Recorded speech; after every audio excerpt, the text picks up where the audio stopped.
اگر آپ روزانہ سورہ رحمان کی صرف ایک بار تلاوت کریں اور اس سے آپ کو بہت سے لازوال فوائد اور برکات حاصل ہوں گے، ان میں سے چند فوائد آپ کو بتا رہے ہیں اور ساتھ ہی سورہ رحمان کے کچھ وظائف بھی ہیں جن سے آپ کی زندگی بدل جائے گی۔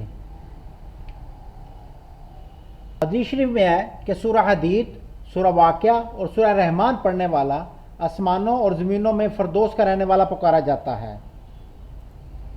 جس انسان کے جسم میں درد ہو اور وہ سورہ رحمان پڑھ کر درد والے حصے پر دم کرے، اگر خود نہ کر سکے تو کسی اور سے پڑھوا کے دم کروا لے، انشاءاللہ آرام آئے گا۔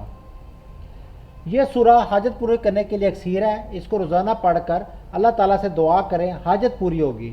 اس کا ایک خاص وظیفہ یہ ہے کہ جو انسان 11 روز تک 11 مرتبہ روزانہ سورہ رحمان پڑھ کر دعا کرے، اس کی ہر حاجت اور دلی مراد پوری ہوگی۔ جسمانی روحانی الجھنیں اور کرب ختم کرنے کے لیے یہ سورہ اکثیر ہے۔ روزانہ سورہ رحمان کی تلاوت سنیں، ہر طرح کی ذہنی پریشانی اور الجھنوں سے نجات ملے گی، دل ایمان سے بھر جائے گا۔ جس گھر میں روزانہ سورہ رحمان کی تلاوت کی جائے وہاں سے موذی جانور اور حشرات بھاگ جاتے ہیں۔ اس کا ایک خاص وظیفہ یہ ہے کہ 7 روز تک روزانہ 7 مرتبہ سورہ رحمان پڑھ کر پانی پر دم کر کے مکان کی دیواروں پر چھڑک دیں، زمین پر نہیں چھڑکنا، اس سے بچھو، سانپ اور دوسرے خطرناک حشرات بھاگ جائیں گے۔